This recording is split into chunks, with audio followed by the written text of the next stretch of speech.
മൃദുവായി നീ തൊടുകിൽ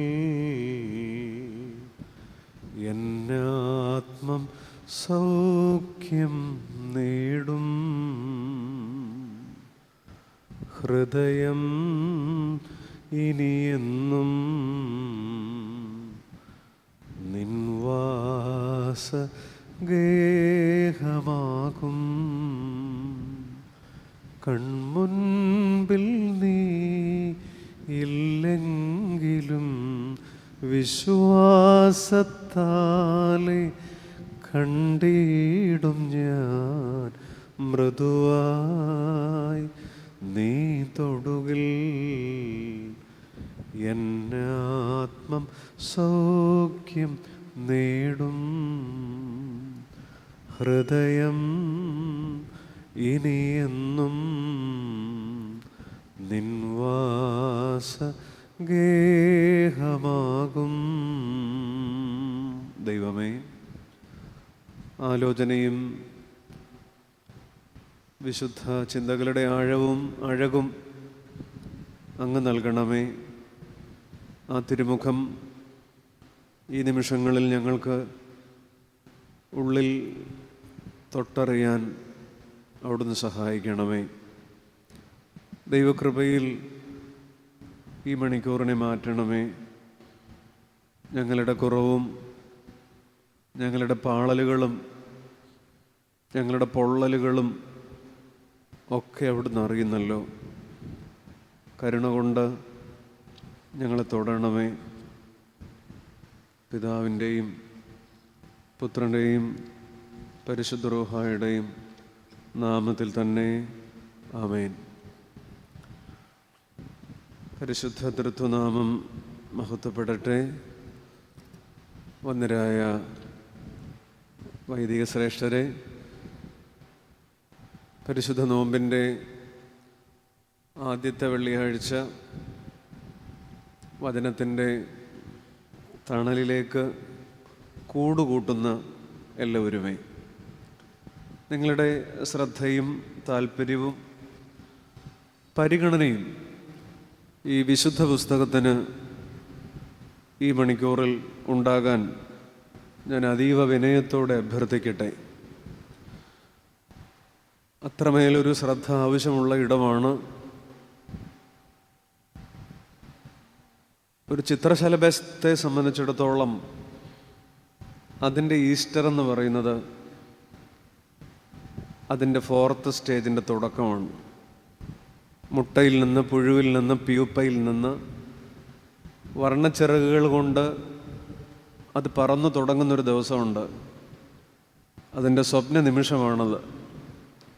ആ ബട്ടർഫ്ലൈ ആദ്യമായി ചിറക് ചലിപ്പിക്കുന്ന ദിവസം അതിൻ്റെ ഈസ്റ്ററാണ്, ഉയർപ്പാണ്. ആ സമയത്ത് ആ ശലഭത്തോട് തന്നെ പറയുന്ന ഒരു വരി ഇങ്ങനെ ആയിരിക്കണം: yesterday's I have a lot of irritations, but today I have a great insulation. ആദ്യമായി വർണ്ണച്ചിറകുകൾ ചലിപ്പിച്ചിട്ട് പറന്നു തുടങ്ങുന്ന നിമിഷം ഒരു ശലഭത്തിൻ്റെ ആത്മഭാഷണം ഇങ്ങനെ ആയിരിക്കണം: yesterday's I have a lot of irritations. ഒരു കൊക്കൂണിനകത്ത് അടയിരുന്നപ്പോൾ എല്ലാ വെളിച്ചത്തെയും പണയം വെച്ചിട്ട് ഞാൻ ഇരുട്ടിൽ ചേക്കേറിയിരുന്ന ഇന്നലത്തെ പുഴുവായിരുന്ന പ്യൂപ്പയായിരുന്ന അവസ്ഥയിൽ എനിക്ക് ഒത്തിരി ഇറിറ്റേഷൻസ് ഉണ്ടായിരുന്നു, അസ്വസ്ഥതകൾ. പക്ഷെ ഇന്ന് I have a great insulation. നോമ്പൊരു അല്പം ഇറിറ്റേഷൻ്റെ കാലമാണ്. എന്നാൽ ഓരോ ഈസ്റ്ററിലും ഒരു റിയർവ്യൂ മിറർ അങ്ങനെ നോക്കി പറയാൻ പറ്റും, ഇതൊരു ഇൻസുലേഷനാണ്. ഈ ഇറിറ്റേഷന് ശേഷമുള്ള ഒരു ഇൻസുലേഷനാണ്. നമുക്കിന്ന് ഏറ്റവും കൂടുതൽ പ്രയാസമുള്ള, പറയാൻ ബുദ്ധിമുട്ടുള്ള 2 വാക്ക്, ഒന്ന് നോ എന്നൊരു വാക്കാണല്ലോ. അത് വലിയ പാടാണ്. എന്തിനോടാണ് നമ്മൾ നോ പറയാൻ പറ്റുക? രണ്ടാമത്തിന് എനഫ് എന്നുള്ള വാക്കാണ്. ഇതെനിക്ക് ധാരാളം എന്നൊന്നും പറയാൻ പറ്റില്ല. കൺസ്യൂമറിസവും കൊമേഴ്സ്യലിസവും ഒക്കെ നമ്മുടെ സിരകളിൽ ലഹരിയായി പൊന്തുമ്പോൾ ഈ ഇനഫ് എന്നൊന്നും പറയാൻ പറ്റുന്നില്ല എനിക്ക്. നോ എന്നും പറയാൻ പറ്റില്ല. ഈ നോ എന്ന് പറയുമ്പോൾ ഒരു ഇറിറ്റേഷൻ തോന്നുന്നുണ്ട്.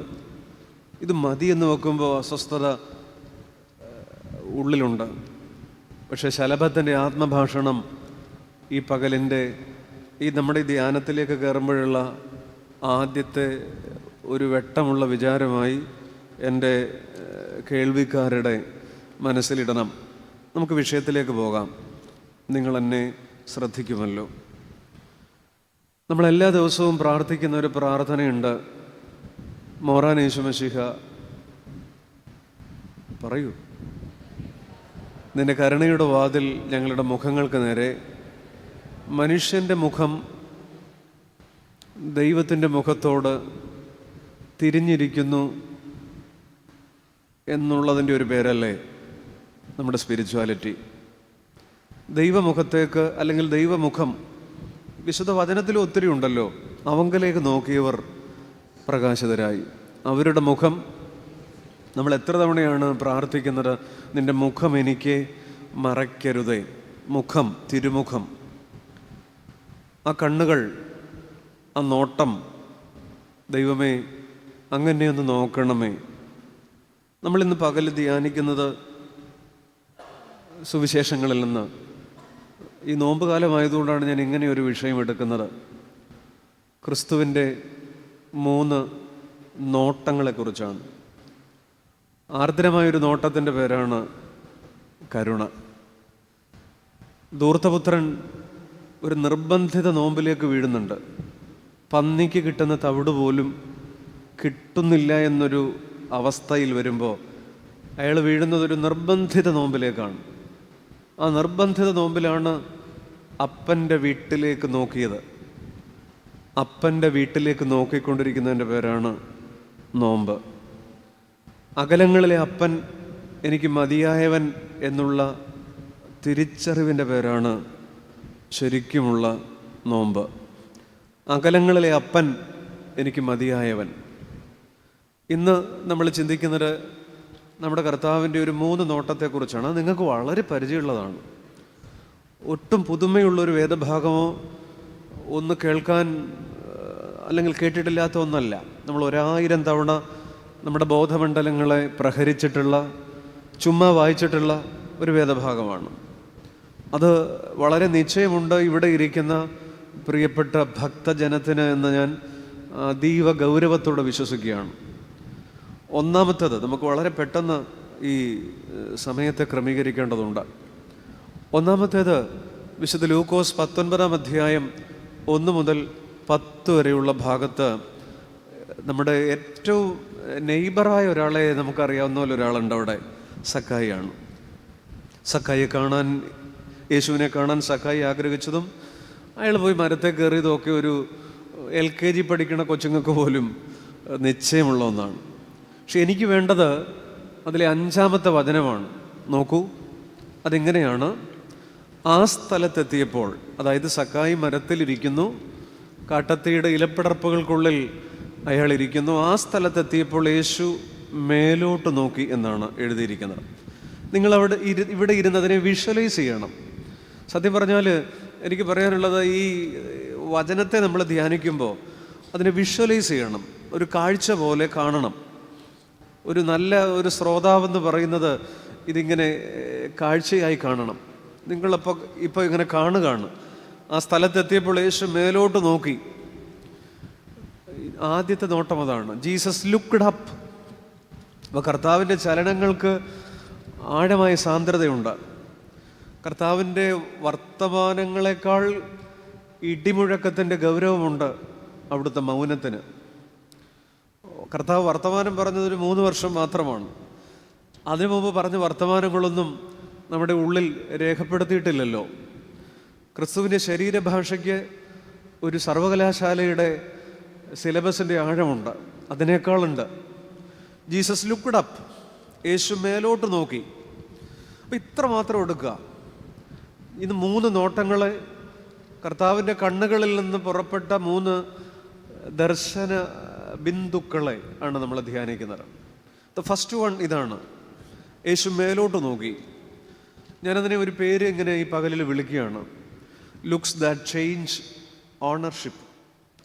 Looks that change ownership. Ownership എന്ന് പറഞ്ഞാൽ ഉടമസ്ഥരെ എന്നല്ലേ.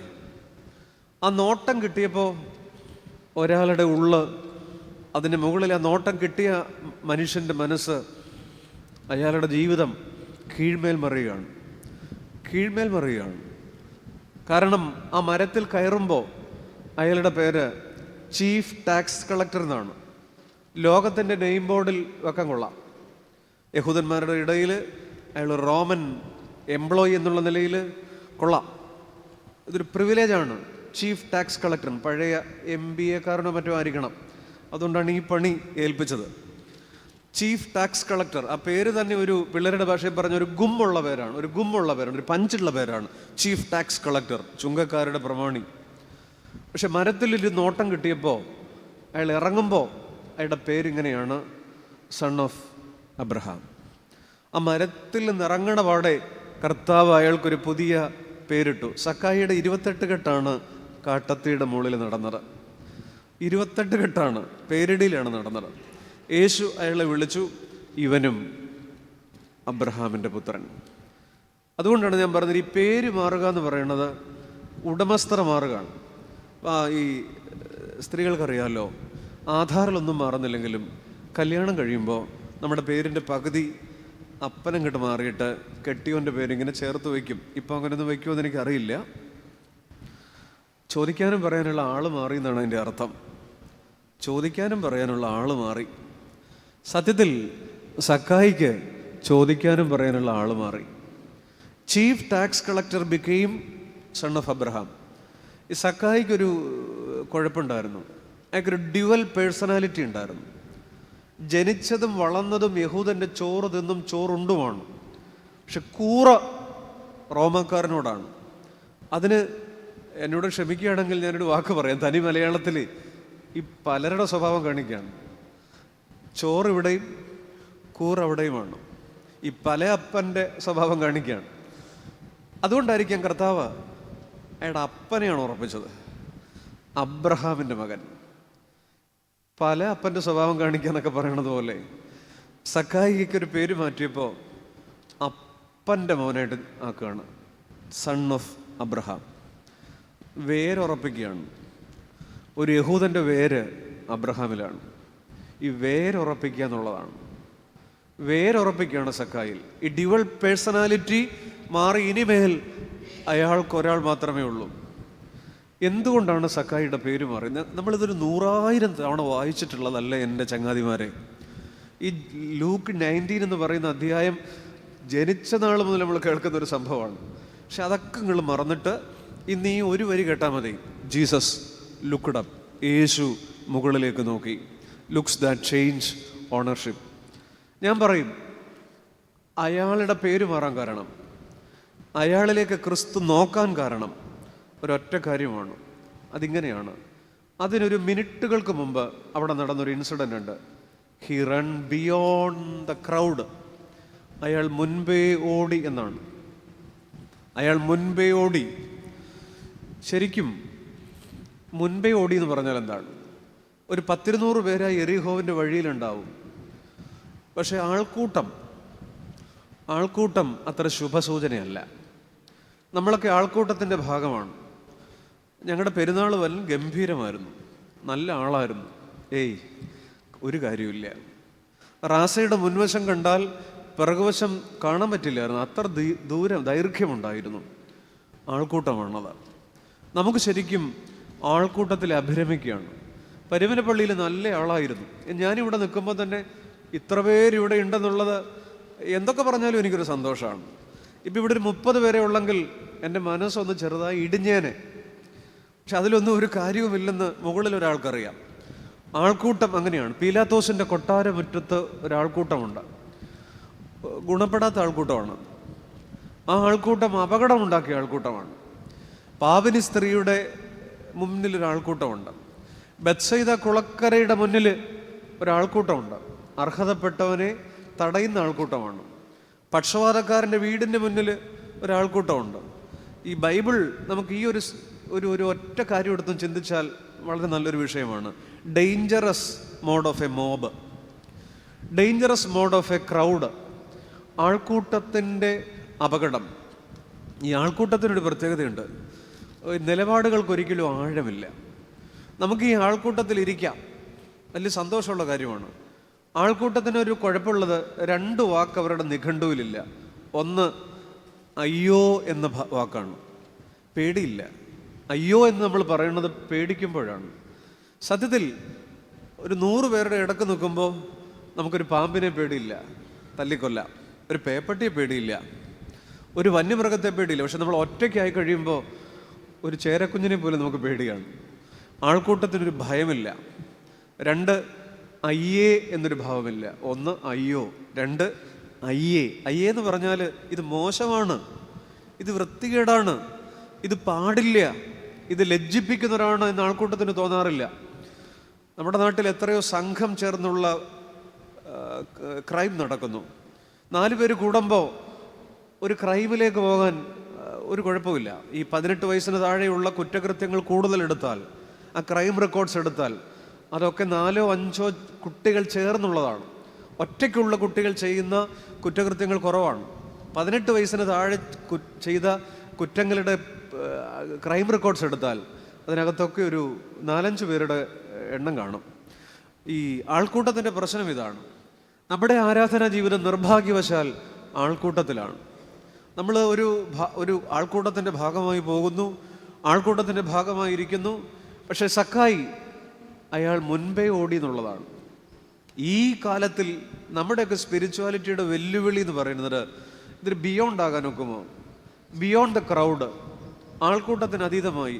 എല്ലാവരും പള്ളിയിൽ നിന്ന് പോയിട്ടും ഇത്തിരി നേരം കൂടെ പറ്റുമോ? അങ്ങനെ ഒരാളാണ് പഴയ നിയമത്തിലെ ഹന്ന. അവൾ ഒറ്റയ്ക്കിരുന്ന് കരഞ്ഞു എന്നുള്ളതാണ് അവളുടെ കണ്ണീരിനെ സ്വർഗം രജിസ്റ്റർ ചെയ്യാനുള്ളൊരു കാരണം.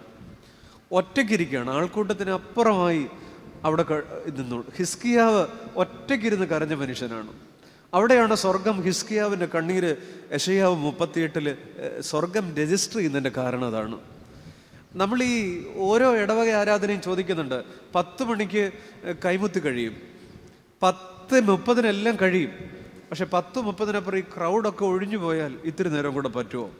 അങ്ങനെ ആൾക്കൂട്ടത്തിന് അതീതമായി ഇരമല്ലിക്കര മുതൽ പനയന്നാർകാവ് വരെയുള്ള 11.5 ചതുരശ്ര മൈൽ വ്യാസമുള്ളൊരു പനങ്കാട്ടിലെ ഭൂമിയിൽ ആൾക്കൂട്ടത്തിന് അതീതമായി വന്നിരുന്ന ഒരാളുടെ സവിധത്തിലാണ് നമ്മളിവിടെ ഇരിക്കുന്നത്. ആൾക്കൂട്ടത്തിൽ അത്ര താല്പര്യമില്ലാഞ്ഞിട്ടാണ് ഒരു കേവ് വള്ളത്തിൽ വെട്ടിക്കലിൽ നിന്ന് തെക്കോട്ട് പോരുന്നത്. അത് ഈ പകലിൻ്റെ ഒരു പാഠമാണ്. നോമ്പ് ബിയോണ്ട് ദ ക്രൗഡാണ്, ബിയോണ്ട് ദ മോബാണ്. ഈ ജനത്തിന് അതീതമാകാൻ മുൻപേ ഓടി. ആ 2 വരി മാത്രമേ ഈ പകലിൽ എന്നെ തൊടുന്നുള്ളൂ. ഈ കഥയല്ല, ഈ സംഭവത്തിൽ മുൻപേ ഓടിയവൻ്റെ മേൽ ക്രിസ്തുവിൻ്റെ നോട്ടമുണ്ട്. യേശു അവനെ നോക്കി, ജീസസ് ലുക്ക്ഡ് അപ്പ്. ആരവങ്ങൾക്കിടയിൽ ജെറുസലേമിനെ നോക്കി കർത്താവ് കരഞ്ഞതേ ഉള്ളൂ. ഓശാന ദിവസം ആളുകൾ ജയ് വിളിച്ച ദിവസമാണ്, സിന്ധവത് വിളിച്ച ദിവസമാണ്. അവർ കർത്താവിന് വേണ്ടി കൊടുത്ത സമർപ്പണങ്ങൾ അവരുടെ വസ്ത്രമാണ്. വസ്ത്രം വഴിയിൽ വിരിച്ചു. വസ്ത്രം എന്ന് പറയുന്നത് പണയവസ്തുവാണ്. അവരെ പണയം വയ്ക്കുകയാണ് അവർ.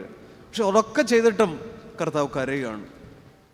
ഹോശാനയിലാണ് ക്രിസ്തുവിൻ്റെ ജീവിതത്തിൽ ഏറ്റവും സമ്പന്നമായ ഒരു ആൾക്കൂട്ടത്തെ കർത്താവ് കൈകാര്യം ചെയ്യുന്നത്. പക്ഷെ അവിടെ കണ്ണുനീരാണ് ആഫ്റ്റർ എഫക്ട്. ജെറൂസലേമിനെ കണ്ട് അതിനെക്കുറിച്ച് കരഞ്ഞു. ആൾക്കൂട്ടത്തിൻ്റെ നിലപാടുകൾക്ക് ആഴമില്ല എന്നുള്ളതാണ്. ഇന്ന് പകല് ഒരു കാര്യം ഓർക്കുക, കാൽവറി മലയിലേക്ക് പോയവർക്ക് 2 കാര്യം കിട്ടിയിട്ടുണ്ട്. 1 അങ്കിയാണ്, 2 ചങ്കാണ്. ഈ ക്രൂശീകരണം കഴിഞ്ഞപ്പോൾ ക്രിസ്തുവിൻ്റെ ശരീരത്തിൽ നിന്ന് ഉരിഞ്ഞെടുത്ത അങ്കി, കസവനൂൽ കൊണ്ട് അടിതൊട്ട് മുടി വരെ നെയ്തെടുത്ത തുന്നലില്ലാത്ത മനോഹരമായ വളരെ വർണ്ണാഭമായ ആ അങ്കി കണ്ടപ്പോൾ പടയാളികൾ പറഞ്ഞു, എനിക്ക് വേണം, എനിക്ക് വേണം, എനിക്ക് വേണം. തമ്മിലൊരു ചെറിയ ക്ലാഷ് ഉണ്ടാകുമ്പോഴാണ് ഏത് സാധനത്തിന് വേണ്ടി ടോസ് ഇടുക. അപ്പോഴാണ് ചീട്ടിയിട്ടത്. തിളക്കമുള്ളത് ആഗ്രഹിച്ചവൻ ടോസ് കിട്ടിയ പാടെ അങ്കിയും കൊണ്ട് വീട്ടിൽ പോയി. എന്നാൽ അത് കഴിഞ്ഞിട്ട് ഒരു ഇത്തിരി നേരം കഴിയുമ്പോൾ ആ തമ്പുരാൻ്റെ വിലാവിൽ നിന്നൊഴുകിയ രക്തത്തെ, ജലത്തെ കണ്ടിട്ട് യോഹന്നാൻ പറഞ്ഞു, ജലത്താലും രക്തത്താലും വന്നവൻ ഇവൻ തന്നെ. സുവിശേഷത്തിലല്ല, യോഹന്നാന്റെ ലേഖനത്തിലാണ് പിന്നീട് അദ്ദേഹം ഓർത്തത് എഴുതുന്നത്. ജലത്താൽ മാത്രമല്ല, ജലത്താലും രക്തത്താലും തന്നെ. സുവിശേഷത്തിൽ അദ്ദേഹം എഴുതുന്നത് ഇങ്ങനെയാണ്: അവൻ്റെ വിലാവിൽ നിന്ന് രക്തവും വെള്ളവും പുറപ്പെട്ടു. ചങ്ക് കുർബാനയാണ്, ചങ്ക് മാമോദീസയാണ്. The depth of the sacraments. അങ്കി വേണ്ടവർക്ക് അതും കൊണ്ടുപോകാം. പരുമലയിൽ വന്നിട്ട് നമുക്ക് അങ്കി കൊണ്ടുപോകാം. പദയാത്രയുടെ ഭാഗമായി, പെരുന്നാളിൻ്റെ ഭാഗമായി, ആൾക്കൂട്ടത്തിൻ്റെ ഭാഗമായി ഓരോ പെരുന്നാളിൽ നമുക്ക് വരാം. വന്നിട്ട് വന്നു എന്നുള്ള സംതൃപ്തിയോടെ എനിക്ക് വരാൻ പറ്റി, ഇത്ര ദൂരം നടക്കാൻ പറ്റി, ഇവിടെ വന്നൊക്കെ ഒന്ന് കൂടാൻ പറ്റി, എന്നെ ആളായിരുന്നെന്നറിയാമോ. ഈ അങ്കിയും തിളക്കമുള്ളതൊക്കെ കൊണ്ടുപോകാം. പക്ഷെ തിളക്കമുള്ളതിനൊന്നും ഗ്യാരണ്ടി ഇല്ല. കൊല്ലം സുപ്രീമിൻ്റെ ഗ്യാരണ്ടിയേ ഉള്ളൂ. അത് 1 ഗ്രാം തങ്കത്തിൽ പൊതിഞ്ഞതാണ്. ഒരുപാട് നാൾ കൊള്ളില്ല. തിളക്കമുള്ളതിനൊന്നും ഗ്യാരണ്ടി ഇല്ല. പക്ഷെ ചങ്ക് കൊണ്ടുപോകാം. അപ്രേം പിതാവ് എഴുതുന്നുണ്ട്, ഞാൻ കാൽവറിയിലേക്ക് ചെന്നു, തുറക്കപ്പെട്ട ചങ്കിലേക്ക് ഞാൻ നോക്കി. I so the paradise. ഞാൻ പറുദീസ കണ്ടു. അതാണ് ചങ്ക്. അപ്പം ഇന്ന് പകലിൽ നമ്മളിവിടെ ഇരിക്കുമ്പോൾ അങ്കിയും കൊണ്ടുപോകാം, ചങ്കും കൊണ്ടുപോകാം. That's our option. ഇതിലേത് വേണമെന്നുള്ളതാണ്. ദേ ഇങ്ങനെ വന്ന് എനിക്ക് ഇവിടെയൊക്കെ ഒന്ന് ചുറ്റിക്കറങ്ങിയിട്ട് കബറിൽ ജസ്റ്റ് ഒന്ന് കയറിയിട്ട് കട്ടിലൊന്ന് തൊട്ടുമുത്തിയിട്ട് മടങ്ങാവുന്നതേ ഉള്ളൂ. പക്ഷെ ഇത്തിരി നേരം ഇവിടെ ആഴമായിരിക്കുമ്പോൾ ആ ചങ്ക് ഇങ്ങനെ ഇറ്റിറ്റ് വീണു എന്നാണ്. വിലാവിൽ നിന്ന് ഇറ്റിറ്റ് വീണു എന്നല്ലേ. അതിങ്ങനെ പുഴ പോലെ വലിയ കടലിൻ്റെ ആരവവും ഒന്നുമില്ല, ഇറ്റിറ്റ് വീഴുകയാണ്. ഡ്രോപ്പ് ബൈ ഡ്രോപ്പായിട്ട് വീഴുന്ന ഒന്നിനെ എടുക്കണമെന്നുണ്ടെങ്കിൽ അതീവമായ ഏകാഗ്രത വേണം. ചങ്ക് അങ്ങനെയാണ്. അതിന് പ്രളയത്തിൻ്റെ മാസ്മരികതയില്ല, കുലംകുത്തി ഒഴുകുന്ന ആരവങ്ങളില്ല. അതിങ്ങനെ ഇറ്റിറ്റ് വീഴത്തേ ഉള്ളൂ. നമുക്കിങ്ങനെ ഇറ്റിറ്റ് വീഴുന്നവരിങ്ങനെ നോക്കിയിരുന്നാൽ മതി. ആ ഇറ്റിറ്റ് വീഴുന്നവർ എന്തൊക്കെയോ കൊണ്ടുപോകാം. ചങ്ക് അങ്ങനെയാണ്. അങ്കി വേണോ, ചങ്ക് വേണോ? സഖായി എന്ന് പറയുന്ന മനുഷ്യൻ ഈ നോമ്പ് കാലത്ത് അയാളേറ്റ നോട്ടത്തിൽ നിന്ന് ഇന്ന് പകലിൽ എന്നോടും സുഹൃത്തെ നിങ്ങളോടും പറയുന്നത് എങ്ങനെയാണ്: ഞാൻ മുൻപേ ഓടിയത് കൊണ്ട്, ബിയോണ്ട് ദ ക്രൗഡ് ആയതുകൊണ്ട്, ആൾക്കൂട്ടത്തിന് അതീതമായതുകൊണ്ട് ഞാൻ എന്നെ കൊണ്ടുപോയി, എൻ്റെ കർത്താവിനെ തന്നെ കൊണ്ടുപോയി. യേശു അവനെ നോക്കി. Jesus looked up. അവൻ്റെ ഉടമസ്ഥത മാറി എന്നുള്ളതാണ്. ഞാൻ ഒരു വരി പറയട്ടെ. കാഴ്ചയിൽ രക്ഷയുടെ വിപ്ലവം അനുഭവിച്ച മനുഷ്യനാണ് സഖായി. സഖായി കർത്താവിൻ്റെ 1 മണിക്കൂർ പ്രസംഗം കേട്ടിട്ടില്ല. ഗിരിപ്രഭാഷണത്തിൻ്റെ ശ്രോതാവായിരുന്നില്ല. സഖായി യേശുവിൻ്റെ പിറകെ നടന്നിട്ട് അപ്പത്തിൻ്റെ പങ്ക് പറ്റിയിട്ടില്ല, 5 അപ്പത്തിൻ്റെ പങ്കുകാരനായിട്ടല്ല. ഒറ്റ വരി മാത്രം, ഒരൊറ്റ നോട്ടം. കാഴ്ചയിൽ രക്ഷയുടെ വിപ്ലവം അനുഭവിച്ച മനുഷ്യൻ്റെ പേരാണ് സഖായി. ആ ഒരു വരിക്കകത്ത് ധ്യാനിക്കാൻ ഒത്തിരിയുണ്ട്. മാറി നിന്നവനെ മാറ്റിയെടുത്ത നോട്ടമാണ്. സഖായി ഇത്തിരി മാറി നിൽക്കാൻ, ആളിൻ്റെ ഇടയ്ക്ക് പോകണ്ട, എന്നെ ആരും കാണണ്ട. മാറി നിന്നവനെ മാറ്റിയെടുത്ത നോട്ടമാണ്. എന്ത് വേണമെങ്കിലും പറയാം. അകന്ന് നിന്നവനെ അകത്ത് കയറ്റിയ നോട്ടമാണ്. എവിടെ അകത്ത് കയറ്റി? സഖായിയുടെ അകത്ത് കയറ്റിയ അയാൾ. കണ്ടാലും ഞാൻ വാതുക്കൽ നിന്ന് മുട്ടുന്നു. അകന്ന് നിന്നവനെ അകത്ത് കയറ്റിയ നോട്ടമാണ്.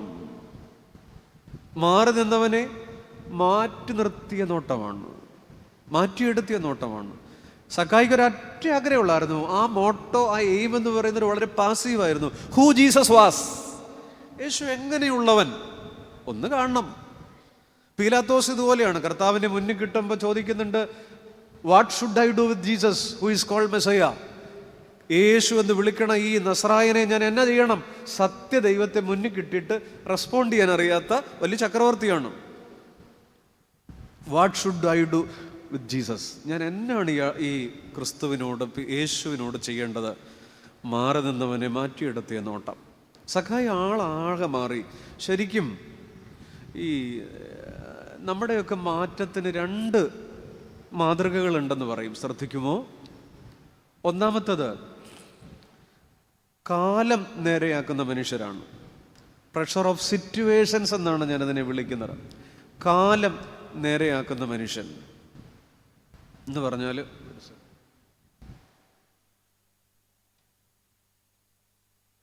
കാലം നേരെയാക്കുന്ന മനുഷ്യരെന്ന് പറഞ്ഞാൽ ധൂർത്തപുത്രൻ.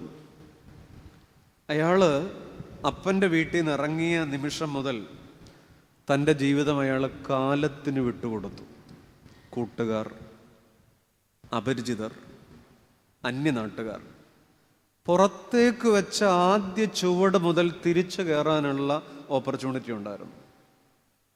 പക്ഷെ പന്നിയുടെ അടുത്ത് വരെ അതുണ്ടായിരുന്നു. പിടിച്ചു നിൽക്കാനുള്ള അവസാനത്തെ ശ്രമവും നഷ്ടപ്പെട്ടപ്പോഴാണ് അയാൾ തിരിച്ചു വന്നത്. ഇതിനെ വിളിക്കേണ്ടത് പ്രഷർ ഓഫ് സിറ്റുവേഷൻസ് എന്നാണ്. നമ്മളും ചിലപ്പോൾ അങ്ങനെ ആയ കാലത്ത് തോന്നിയതുപോലെ വയ്യാണ്ടൊക്കെ ആയി കഴിയുമ്പോൾ വേണ്ടിയിരുന്നില്ല. വാർദ്ധക്യത്തിലൊക്കെ നമ്മൾ കടന്നു പോകുമ്പോഴാണ് കൗമാരത്തിലൊക്കെ നമ്മൾ അതിരുവിട്ട് പോയതിൻ്റെയൊക്കെ കുറ്റബോധം. ആ കിടക്കയിൽ പോലും കപ്പം കൊടുക്കേണ്ടി വരും നമുക്ക് കുറ്റബോധമായിട്ട്. 70-76 വയസ്സായി ജരാനരകൾ ബാധിച്ച് കിടക്കയിൽ കിടക്കുമ്പോൾ പോലും 18-ലും 24-ലും ഒക്കെ നമ്മൾ ആരും അറിയാതെ ചെയ്ത ചില അപരാധങ്ങൾക്ക്, ചില രഹസ്യ വഴികൾക്ക് ഇന്നും ആരും അറിയിട്ടില്ലായിരിക്കും അത്. പക്ഷെ അന്ന് കിടക്കുമ്പോൾ പോലും കപ്പം കൊടുക്കേണ്ടി വന്നേക്കാം കുറ്റബോധമായിട്ട്. വയ്യാണ്ടൊക്കെ ആയിക്കഴിയുമ്പോഴാണ് വേണ്ടിയിരുന്നില്ല എന്നൊരു തോന്നൽ, തിരികെ പോകാനൊരു ആഗ്രഹം. പക്ഷെ വൈകിപ്പോയി. Pressure of situations. ധൂർത്തപുത്രൻ തിരിച്ചു വന്നത് കാലം അയാളെ നേരെയാക്കിയതുകൊണ്ടാണ്. It takes lot of time. ഒത്തിരി സമയം എടുത്തു എന്നുള്ളതാണ്. ഇത് ഗതികേടാണ്. ചിലപ്പോൾ അത് രോഗക്കെടൊക്കെ ആവാം, ആഴമായ ദുഃഖമാവാം, മരണമാവാം. നമുക്ക് അങ്ങനെ വരാം. രണ്ടാമത്തേത് പ്രഷർ ഓഫ് സ്പിരിറ്റാണ്. ദാഹം നേരെയാക്കിയ മനുഷ്യരാണ്. ഒന്ന് കാലം നേരെയാക്കി, രണ്ട് ദാഹം. സഖായിയാണ് അതിന് ഉദാഹരണം. അയാൾക്ക് ക്രിസ്തുവിനെ കാണാൻ ഒരു ആഗ്രഹമുണ്ട്. അതിനുവേണ്ടി മരത്തെ കയറുക. ഈ വളരെ നീളം കുറഞ്ഞ ഒരാൾക്ക് മരത്തെ കയറുക എന്ന് പറയുന്നത് ഇത്തിരി ബുദ്ധിമുട്ടുള്ള കാര്യമാണ്. ആയാസപ്പെടും. വളരെ നീളം കുറഞ്ഞ ഒരാൾ ഒരു മരത്തിൽ കയറുക എന്ന് പറയുന്നത് ഇത്തിരി ബുദ്ധിമുട്ടുള്ള കാര്യമാണ്. പക്ഷെ അയാൾ അവസരം പ്രയോജനപ്പെടുത്തി. സാഹചര്യങ്ങൾ അനുകൂലമായിരിക്കേ തിരികെ എത്തി. ഈ സമയം പോലും അയാൾ വളരെ സമ്പന്നനും ഡിപ്പോസിറ്റുള്ള ആളും വളരെ പ്രിവിലേജസ് ഉള്ള ആളാണ്. ഇതൊക്കെ നിൽക്കുമ്പോൾ തന്നെ ജീവിതം വഴിമുട്ടുവോളം സക്കായി അയാളുടെ ജീവിതത്തെ കാലത്തിന് വിട്ടുകൊടുത്തില്ല. നമ്മളിതിനകത്ത് ഏത് കാറ്റഗറി വരും എന്നുള്ളതാണ്.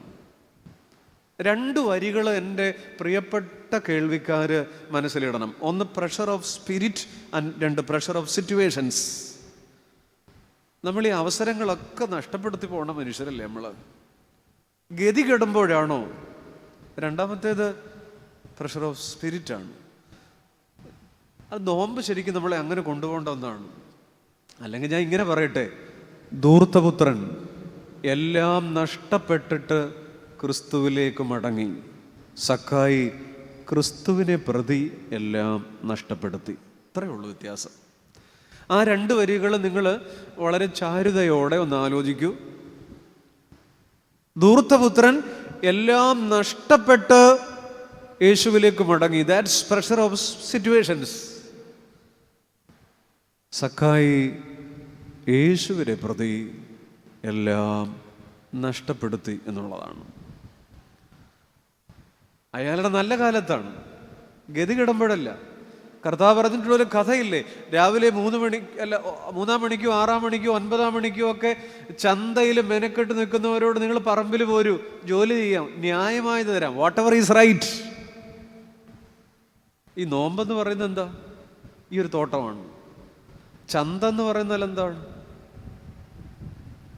അതൊരു ഐഡിൽ സ്റ്റാൻഡിങ്ങിനുള്ള സ്ഥലമാണ്. എല്ലാ കാമനകളുടെയും മോഹങ്ങളുടെയും അതിരില്ലാത്ത ആഗ്രഹങ്ങളുടെ ഇടമാണ് ചന്ത. നമ്മൾ 3-ാം മണിയിലൊക്കെ മെനക്കെട്ട് നിൽക്കും. 3-ാം മണി എന്ന് പറയുന്നത് കൗമാരമാണ്. അങ്ങനെ കൂട്ടിക്കോ, ഒരു 10 വയസ്സ് 15 വയസ്സൊക്കെ നമ്മൾ അത്രേ ഉള്ളൂ. അല്ല 20 വയസ്സ്, ആ പ്രായത്തിലൊക്കെ അത് ശരിക്കും പറഞ്ഞാൽ അതൊരു മാർക്കറ്റിൻ്റെ പ്രായമാണ്, ചന്തയുടെ പ്രായമാണ്. നമ്മുടെ ചിന്തകളെ ഒന്നും, ചന്തയുടെ ഓപ്പോസിറ്റ് ചിന്ത എന്നുള്ളതാണ്. നമുക്ക് പിടിച്ചു കെട്ടാൻ പറ്റത്തില്ല. നമ്മളിങ്ങനെ ഒരു ബാച്ചിലർ ലൈഫ് ആഘോഷിക്കും. എന്നാൽ ഈ 6-ാം മണി എന്ന് പറയുന്നത് ഒരു ഉച്ചയ്ക്ക് 12 മണിയാണ്. അത് മധ്യവയസ്സാണ്. ആ കർത്താവ് പറഞ്ഞ മത്തായി 20-ലല്ല 21-ലോ 20-ലോ നിങ്ങൾ ഈ 6-ാം മണിയിലും എന്താ ഈ ചന്തയിൽ മെനക്കെട്ട് നിൽക്കണേ? അപ്പം 6-ാം മണി എന്ന് പറഞ്ഞാൽ ഒരു ഉച്ച 12 മണിയാണെങ്കിൽ ഇവിടെ ഇരിക്കുന്നവർ കേൾക്കുക, നമ്മുടെ ഒരു 45 വയസ്സ്, 40 വയസ്സ്, 50 വയസ്സല്ലേ, ജീവിതത്തിൻ്റെ മധ്യാഹ്നമല്ലേ? ഇത് ഈ കുറച്ച് ചന്തയൊക്കെ വിടേണ്ട കാലമായില്ലേ? കുറച്ച് മോഹങ്ങളെയൊക്കെ മാറ്റിവെക്കാൻ കുറച്ചുകൂടെ ഒന്ന് ജീവിതത്തെ ഒരുക്കിയെടുക്കേണ്ട കാലമല്ലേ? പക്ഷെ ഇപ്പോഴും നമ്മൾ ഐഡിൽ സ്റ്റാൻഡിങ് ആണ്, നമ്മളിങ്ങനെ അലസകവനാണ്. നമ്മളിപ്പോഴും 20 ഉള്ളെന്ന് നമ്മുടെ പല പണിയും കണ്ടിട്ട് പലർക്കും തോന്നുന്നത് 10-18 വയസ്സുള്ള പിള്ളേരുടെ സ്വഭാവമാണ് പലതിലും കാണിക്കുന്നത്, രഹസ്യത്തിലും കാണിക്കുന്നത്. പക്ഷെ ആ കഥയിൽ കർത്താവ് പറയുന്നുണ്ട് 9-ാം മണിയിലും മെനക്കെട്ട് നിൽക്കുന്നവരുണ്ട്. 9-ാം മണി എന്ന് പറഞ്ഞാൽ ഉച്ചയ്ക്ക് കഴിഞ്ഞ് 3 മണി കഴിയും. അത് നമ്മുടെ ഒരു 70-65 വയസ്സാണെന്ന് കൂട്ടിക്കോളൂ. ചില മനുഷ്യരങ്ങനെയാണ്. ഈ 70-60 ആണെന്ന് ഒരു ധാരണയില്ല. ഈ മലയാളത്തിൽ അപ്പൻ എന്ന് പറയുന്നൊരു സിനിമ ഉണ്ടായിട്ടുണ്ട്. അതിനകത്ത് അലൻസിയർ എന്ന് പറയുന്ന മനുഷ്യൻ ഒരു 10-70 വയസ്സുള്ള ഒരു മനുഷ്യനെ ഒരു ക്യാരക്ടർ ചെയ്യുന്നുണ്ട്. 10-65-70 വയസ്സ് കഴിഞ്ഞിട്ടും ജീവിതത്തിൻ്റെ ഒരു ആസുരതയ്ക്കും ഒരു മാറ്റവും ഇല്ലാതെ മക്കളെയും മരുമക്കളെയും ഒക്കെ ഭാരപ്പെടുത്തുന്നൊരപ്പനാണ്. നമ്മുടെയൊക്കെ ഇടയിലുണ്ട് അങ്ങനെയുള്ള മനുഷ്യർ. നമ്മുടെയൊക്കെ ഇടയിലുണ്ട് അങ്ങനെയുള്ള മനുഷ്യർ. ഈ 9-ാം മണികളിൽ 60-65-70 ആയാലും ഒരു സ്വഭാവത്തിനൊരു മാറ്റവും ഇല്ലാത്ത, കുറച്ചുകൂടെ ജീവിതത്തിൻ്റെ സായാഹ്നമായി എന്നൊരു തോന്നലില്ലാത്തവർ. അപ്പോൾ ഈ 3-ാം മണിയിലും 6-ാം മണിയിലും 9-ാം മണിയിലും ഒക്കെ മെനക്കെട്ട് നിൽക്കുന്നവർ ഈ നോമ്പ് കാലത്ത് നമ്മളാണ് വിളിക്കുകയാണ്, why are you idle stand here? നിങ്ങൾ എന്തിനെങ്കിലും മെനക്കെട്ട് നിൽക്കുന്നത്? തുടങ്ങിയിട്ടൊരു 5 ദിവസമായിട്ടില്ലേ? പോരി തോട്ടത്തിലേക്ക്. വാട്ട് എവർ ഈസ് റൈറ്റ്, ന്യായമായത് തരാം. ഈ ന്യായമായത് തരാമെന്നുള്ളൊരൊറ്റ വാക്കിനകത്ത് നമ്മുടെ എല്ലാ ഗണിതവും പണയം വെക്കണം. അപ്പം നമ്മൾ ഈ കവറിങ്കൽ വരുന്നവരും ഈ പള്ളിയിൽ നിന്ന് പ്രാർത്ഥിക്കുന്നവരൊക്കെ ഞാനും നിങ്ങളും എല്ലാം നമ്മുടെ ഒത്തിരി കണക്കിലാണ്, തലയുടെ കണക്കിലാണ്. അപ്പം ന്യായമായത് തരാമെന്നൊരു ഒറ്റ വാക്ക് ഈ പുസ്തകത്തിനകത്തുണ്ടെങ്കിൽ ബാക്കി എല്ലാ ഗണിതങ്ങളും നമ്മൾ പണയം വെച്ചേക്കുക. ന്യായമായത് തരാം, മെനക്കെട്ട് നിൽക്കാതിരിക്കുക. ഈ തോട്ടത്തിലേക്ക് വിളിക്കുകയാണ്. This is A great lent. ഇതൊരു വലിയ നോമ്പാണ്. ഈ തോട്ടത്തിലേക്കൊന്ന് ഇറങ്ങുക. നീ നിന്റെ 3-ാം മണിയല്ലേ, 10-20 വയസ്സ്. നിന്റെ 6-ാം മണിയല്ലേ, 10-45 വയസ്സ് കഴിഞ്ഞില്ലേ? 9-ാം മണിയെങ്കിലും ആയില്ലേ? 10-65 വയസ്സ് കഴിഞ്ഞിട്ടും പറ്റുന്നില്ലേ? Why are you idle stand here? എന്തിനാ ഇങ്ങനെ മെനക്കെട്ട് നിൽക്കുന്നത്? ന്യായമായത് തരാം. Whatever is right. ഒറ്റ വാക്ക് മതി കേട്ടോ ഇന്ന് മടങ്ങിപ്പോവാൻ. ഒറ്റ വാക്ക് മതി. അതുകൊണ്ടാണ് കർത്താവ് പറഞ്ഞിട്ടുള്ളത്, അന്ന് നിങ്ങൾ എന്നോടൊന്നും ചോദിക്കുകയില്ല. പ്രാർത്ഥനയുടെ ഏറ്റവും ക്ലൈമാക്സ് എന്ന് പറയുന്നതാണ്, അന്ന് നിങ്ങൾ എന്നോടൊന്നും ചോദിക്കുകയില്ല. ഈ ചോദ്യങ്ങളൊക്കെ അവസാനിക്കും. കാരണം ന്യായമായത് തരാം, കയ്യിലുണ്ട്. നിങ്ങളവന് മിണ്ടാതിരിക്കുക എന്നുള്ളതാണ്. നമുക്ക് പറ്റത്തില്ല. നമ്മുടെ പരിമിതിയിലും നമ്മുടെ പരാധീനതകളിലും നമുക്ക് ചോദിക്കാതിരിക്കാൻ പറ്റില്ല. അന്ന് നിങ്ങൾ എന്നോടൊന്നും ചോദിക്കുകയില്ല. എല്ലാ ആഗ്രഹങ്ങൾക്കും മീതെയുള്ളൊരു നിർമ്മമതയെന്നോ സ്ഥിതപ്രജ്ഞതയെന്നോ ഒക്കെ വിളിക്കാവുന്ന ഒരു വാക്കാണ്. സക്കായിയുടെ കുറവ് പറയാൻ 100 പേരുണ്ട്. അവൻ അങ്ങനെയാണ്, അവൻ ഇങ്ങനെയാണ്. പക്ഷെ മനുഷ്യൻ കാണാത്ത നന്മകളെ ദൈവം എങ്ങനെ ഹൈലൈറ്റ് ചെയ്യുക. അബ്രഹാമിൻ്റെ പുത്രൻ, he was A man of charity. യേശുവിൻ്റെ നോട്ടം. സക്കായിക്ക് ഇപ്പോൾ ഒരു പേടിയില്ല. എടെ ഭാര്യ അകത്ത് വെപ്പുണ്ട്. ഇപ്പം സന്ധ്യയായി. അന്ന് ഊണവിടെ ആണല്ലോ നമ്മുടെ കർത്താവിന്, അല്ലേ? മുന്നോട് കൂടെ അല്ലേ ഭക്ഷണം. ഭാര്യയും പിള്ളേരും ഒക്കെ നിൽക്കുമ്പോൾ സക്കായി മേശയുടെ വലിപ്പ് തുറന്നിട്ട് ആ ചെക്ക് ബുക്ക് എടുത്തിട്ട്, ആ പാസ്ബുക്ക് എടുത്തിട്ട്, ATM കാർഡ് എടുത്തിട്ട്, ക്രെഡിറ്റ് കാർഡ് എടുത്തിട്ട്, വാലറ്റ് എടുത്തിട്ട് കർത്താവിരിക്കണ കസേരയുടെ മുന്നിൽ മേശപ്പുറത്ത് കൊണ്ടുവച്ചിട്ട് പറയാണ്, കർത്താവേ, ആരാന്ന് വെച്ചാൽ എഴുതിക്കോട്ടെ. ഞാൻ എന്തെങ്കിലുമൊക്കെ എൻ്റെ കയ്യിൽ ഉണ്ടെങ്കിൽ ആരെന്ന് വെച്ചാൽ ഞാൻ ഒപ്പിട്ടേക്കാം. തുകയൊന്നും ഞാൻ എഴുതുന്നില്ല, ചതിവായിട്ടുള്ളത് എന്തെങ്കിലുമൊക്കെ 4 മടങ്ങ് അവരിഷ്ടമുള്ള എഴുതിക്കോട്ടെ. ആ ഭാര്യ അവിടെ നിന്ന് പല്ലിറുമ്മി കാണും. മക്കൾ ഇടിവെട്ടിയതുപോലെ ഇരുന്ന് കാണും. സക്കായിക്കൊരു പേടിയില്ല. ഈ 2 അവസ്ഥയിലാണ് മനുഷ്യന് ഭയമില്ലാത്തത്. ഒന്നാമത്തത്, ഭ്രാന്തന് ഭയമില്ല. 2, ഭക്തന് ഭയമില്ല. ഭ്രാന്തന് ഭയമില്ലാത്തത് ഭ്രമബോധമുള്ളവനാരോ അവനാണ് ഭ്രാന്തൻ. ഭ്രമം, മുന്നിൽ എന്താണ്, ചൂടുവെള്ളമാണോ തണുത്ത വെള്ളമാണോ അറിയില്ല, ഇതാണ് ഭ്രമബോധം. ഭ്രാന്തന് പേടിയില്ല, ഒരു പേടിയില്ല. ഭക്തൻ, ബ്രഹ്മബോധമുള്ളവനാരോ അവനാണ് ഭക്തൻ. ബ്രഹ്മം എന്ന് പറഞ്ഞാൽ 100% ദൈവം.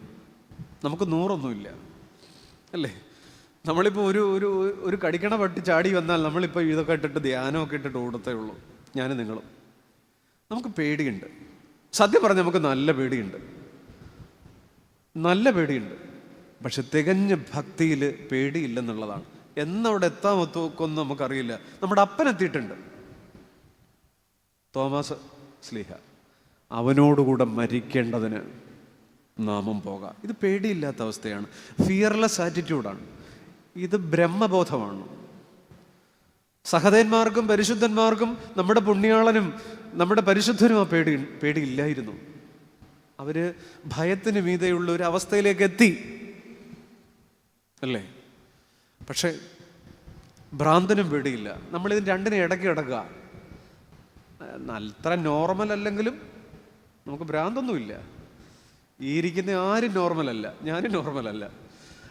ഒരു പഠനം പറയുന്നത് ഈ നല്ലൊരു ശതമാനം ആളുകൾക്കും ഒരു ശകല സ്കിസോഫ്രീനിയൊക്കെ ഉണ്ടെന്നാണ്. അതിൻ്റെ ഏത് വകഭേദമാണെന്നുള്ളതേ ഉള്ളൂ. നമ്മൾ അത്ര നോർമലൊന്നുമല്ല. ഇവിടെ ഇരിക്കുമ്പോൾ തലയെ തുണിയിട്ട് നോർമലാണെന്നൊക്കെ തോന്നുന്നുള്ളതേ ഉള്ളൂ. ചില സമയത്ത് നമ്മളെ തന്നെ നമുക്ക് തോന്നില്ലേ, ഞാൻ അത്ര നോർമലല്ല, നമ്മൾ അത്ര ഭ്രാന്തനുമല്ല അത്ര ഭക്തനുമല്ല, ഇതിനിടയ്ക്ക് നിൽക്കുകയാണ്. ഈ പത്രോസ് അപ്പോസ്തലന് പേടി വന്നപ്പോഴെന്നറിയാം, ബോട്ടെ നിന്നപ്പോൾ പേടിയില്ല, കർത്താവിൻ്റെ അടുത്ത് ചെന്നപ്പോഴും പേടിയില്ല. Between the boat and shore, ഈ ബോട്ടിനും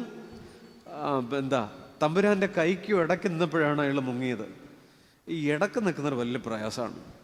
നമ്മളിപ്പോഴും ഞെരുങ്ങാണ്, ശീതവാനുമല്ല ഉഷ്ണവാനുമല്ല, between the boat and shore. ശീതവാനെന്ന് പറഞ്ഞാൽ ഒട്ടും ദൈവബന്ധമില്ലാത്ത ബോട്ടാണ്, പടകിൽ. അവിടേക്ക് ഇപ്പം പേടിക്കേണ്ട കാര്യമില്ല, അത് ലോകത്തിൻ്റെതാണ്. ആഴക്കടലിലെ 4-ാം യാമത്തിൽ തമ്പുരാൻ കൈ പിടിക്കുമ്പോൾ അത് ഭക്തിയുടെ അങ്ങേറ്റമാണ്. അവിടെയും പേടിക്കേണ്ട, തമ്പുരാൻ്റെ കൈയല്ലേ. നമ്മൾ അവിടെ എത്തിയിട്ടുമില്ല, ഇവിടുന്ന് പുറപ്പെട്ടിട്ടുണ്ട്. നോമ്പും അത് തന്നെയാണ്. വലിയ നോമ്പുണ്ടോയെന്ന് ചോദിച്ചാൽ എന്തെങ്കിലും ഒന്നും ഉണ്ടോ? ഇല്ല താനും. തീരെ നോമ്പില്ലയോ എന്ന് ചോദിച്ചാൽ എന്താ മിണ്ടാത്തറ? ഇല്ല താനും. ഞാൻ നിങ്ങളോട് 3 നോട്ടമെന്ന് പറഞ്ഞെങ്കിലും ഞാൻ ഈ പറഞ്ഞു വരുന്ന ഒരു ഇതനുസരിച്ച് 3 പ്രതീക്ഷിക്കേണ്ട. നമ്മളിങ്ങനെ പറഞ്ഞു പോവാണ്. 12 മണിയാകുമ്പോൾ നമ്മൾ നിർത്തും. നമ്മുടെ ഈ വലിയ നോമ്പും ബിറ്റ്വീൻ ദ ബോട്ട് ആൻഡ് ഷോറാണ്. അത്ര അങ്ങോട്ടില്ല താനും, അത്ര അങ്ങോട്ടല്ല താനും. സഖായി ഹി ലുക്ക്ഡ് അപ്പ്, യേശു മേലോട്ട് നോക്കി. I must stay at your home today. കുഞ്ഞേ, ഞാൻ ഇന്ന് നിന്റെ വീട്ടിൽ താമസിക്കേണ്ടിയിരിക്കുന്നു. വന്ന് താമസിക്കുന്ന ഒരാളാണ്. ഈ മതവും ആത്മീയതയും തമ്മിലുള്ള വ്യത്യാസം അതാണ്. Religion and spirituality. മതം എന്ന് പറയുന്നത് ചെന്ന് താമസിക്കണം. നമ്മൾ അങ്ങോട്ട് ചെന്ന് വരിസംഖ്യ കൊടുക്കണം, അങ്ങോട്ട് ചെന്ന് സബ്സ്ക്രിപ്ഷൻ കൊടുക്കണം. റിലീജിയൻ അങ്ങനെയാണ്, ചെന്ന് താമസിക്കണം. അത് മലയാളത്തിൽ മർക്കട മാർഗം, മാർജാര മാർഗം. കുരങ്ങൻ ഒരു കുഞ്ഞു കുരങ്ങനെയും കൊണ്ട് മരത്തിൽ നിന്ന് അടുത്ത മരത്തിലേക്ക് ചാടുമ്പോൾ തള്ളക്കുരങ്ങൻ ഫ്രീ ആയിട്ട് ചാടത്തേ ഉള്ളൂ. കുട്ടിക്കുരങ്ങിന് വേണമെങ്കിൽ അമ്മക്കുരങ്ങിൻ്റെ പള്ളയിൽ അള്ളിപ്പിടിച്ച് കിടക്കാം. ഇതാണ് മതം, ചെന്ന് താമസിക്കണം. സ്പിരിച്വാലിറ്റി എന്ന് പറയുന്നത് മാർജാര മാർഗമാണ്. മാർജാരൻ എന്ന് പറഞ്ഞാൽ CBSE ആണ്, അറിയാൻ മേല. മാർജാരൻ, കർത്താവേ. പൂച്ച, പൂച്ചയുടെ പ്രത്യേകത, പൂച്ച ഒരു തട്ടമ്പുറത്ത് നിന്ന് അടുത്ത ആ മതിലിലേക്ക് ചാടുമ്പോൾ ഒരു കുഞ്ഞു പൂച്ച ഉണ്ടെങ്കിൽ, പ്രസവിച്ച പൂച്ചയാണെങ്കിൽ ആ കുഞ്ഞു പൂച്ച ഒന്നും ചെയ്യണ്ട. വലിയ പൂച്ച ഇതിൻ്റെ എന്താ അതിനെ പേരുടെ കുഞ്ചിയോ എന്താ അങ്ങനെ കടിച്ചെടുത്തോണ്ട് ചാടും. ഇതാണ് സ്പിരിച്വാലിറ്റി. മതം ചെന്ന് താമസിക്കണം, അത് മർക്കട മാർഗമാണ്. ആത്മീയത വന്ന് താമസിക്കും. സുവിശേഷം അങ്ങനെയാണ്. ഞാൻ വാതിൽക്കൽ നിന്ന് മുട്ടുന്നു, നീ ഇങ്ങോട്ട് മുട്ടണ്ട. നീ വാതിൽ തുറന്നാൽ മതി. സ്പിരിച്വാലിറ്റിയുടെ വാതിലിൻ്റെ കൈപ്പിടി അകത്താണ്, റിലീജിയൻ്റെ വാതിലിൻ്റെ കൈപ്പിടി പുറത്താണ്. അതാ വ്യത്യാസം. അകത്ത് കൈപ്പിടിയുള്ള ആൾ നമ്മൾ തുറന്നാൽ മതി, നമ്മൾ തുറന്നാൽ മതി. യേശു സക്കായിക്ക് വേണ്ടി തിരിഞ്ഞു നടന്നു. 150 പേര് ഒരുമിച്ച് പോയതാ. 149 പേരുടെ യാത്ര മുടങ്ങി, ചോരാളുടെ യാത്ര തുടങ്ങി. ഇതാണ് കർത്താവ് അങ്ങനെ കണക്ക് തെറ്റിച്ചത് കൊണ്ടാണ് ഈ പുസ്തകത്തിന് ഇത്രയും ഭംഗി. 149 എന്നുള്ളത് പറയുന്നത് ഞാനൊരു ഇമാജിനറി ഡിജിറ്റാണ്. 149 ഈസ് ലെസ് ദാൻ 1 എന്നാണ് കർത്താവ് ഇപ്പോൾ പറഞ്ഞിരിക്കണേ. ചില മനുഷ്യർക്ക് വേണ്ടി ഇങ്ങനെ തിരിഞ്ഞു നടക്കും. യേശു മേലോട്ട് നോക്കി. സുവിശേഷം ഇങ്ങനെയാണ്. ആർക്കൊക്കെയോ വേണ്ടി ആരുടെയൊക്കെ യാത്ര മുടങ്ങിയേക്കാം, എന്നാൽ പുതിയ ചില യാത്രകൾ മുടക്കിയിട്ട് സക്കായിയുടെ ആന്തരിക മനുഷ്യൻ പുറത്തു വന്നു. സക്കായി ഇപ്പോൾ കർത്താവ് അങ്ങോട്ട് ഇറങ്ങിപ്പോയതിൻ്റെ പുറകെ കുഞ്ഞുണ്ണി മാഷിൻ്റെ കവിത ചൊല്ലിയിട്ടുണ്ട്. പൊക്കമില്ലാത്തതാണ് എൻ്റെ പൊക്കം. ഇത്തിരി ഇവിടെ പൊക്കം ഉണ്ടായിരുന്നെങ്കിൽ കർത്താവ് ഇടപെടത്തില്ലായിരുന്നു. നമ്മളും ചിലപ്പോൾ പറയത്തില്ലേ, എനിക്ക് ചില കുറവുണ്ട്, ആ കുറവിനകത്തേക്കാണ് ഇറങ്ങി വരിക. പൊക്കമില്ലാത്തതാണ് എൻ്റെ പൊക്കമെന്ന് ഈ രാത്രിയിൽ സക്കായി ഉറക്കെ പാടുന്നുണ്ട്. 2, യേശുവിൻ്റെ ഒന്നാമത്തെ നോട്ടം. അതിനകത്ത് 2 കാര്യങ്ങൾ എൻ്റെ ശ്രോതാക്കൾ മനസ്സിലിടണം. ഒന്ന്, അയാൾ മുമ്പേ ഓടി. ആൾക്കൂട്ടമല്ല, അങ്കിയല്ല, ചങ്കാണത്. മുമ്പേ ഓടിയത് കൊണ്ട് യേശു മേലോട്ട് നോക്കി.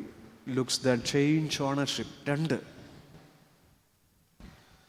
വിശുദ്ധ ലൂക്കോസ് 22:61 വചനമാണ്. നമുക്ക് പരിചയമുള്ള പെസഹാരാത്രിയുടെ ഒരു സിറ്റുവേഷനാണ്. ആ വാക്യം എങ്ങനെയാണ്? നിങ്ങൾക്ക് ഇവിടെ വായിക്കാം. അപ്പോൾ കർത്താവ് തിരിഞ്ഞ് പത്രോസിനെ ഒന്ന് നോക്കി. ഇന്ന് കോഴി കൂകും മുമ്പേ, ബാക്കി പറയൂ, നീ 3 വട്ടം എന്നെ തള്ളി പറയുമെന്ന് കർത്താവ് തന്നോട് പറഞ്ഞ വാക്ക് ഓർത്ത് പുറത്തിറങ്ങി പൊട്ടി കരഞ്ഞു. കേൾക്കണേ. അപ്പോൾ കർത്താവ് തിരിഞ്ഞ് പത്രോസിനെ ഒന്ന് നോക്കി. ലുക്ക്, എന്താ? കർത്താവ് തിരിഞ്ഞ്, the Lord turned and look Peter. ആദ്യത്തേത് എങ്ങോട്ട് പറയുന്നേ? രണ്ടാമത്തേത് തിരിഞ്ഞു നോക്കി. ഇത് പരിചയമുണ്ട്. തള്ളിപ്പറഞ്ഞ പത്രോസ് ഒരു ഭയചകിതനായി കുറ്റബോധത്തിൻ്റെ നീറ്റലിൽ വേട്ടയാടപ്പെട്ട് ഗബഥായുടെ കൽത്തളത്തിൻ്റെ വശങ്ങളിൽ ആ വലിയ കൊട്ടാരമുറ്റത്തിൻ്റെ മതിലിനോട് ചേർന്ന് ഓരം പറ്റി കുറ്റബോധത്തിൻ്റെ നീറ്റലിൽ നടന്നു നീങ്ങവേ,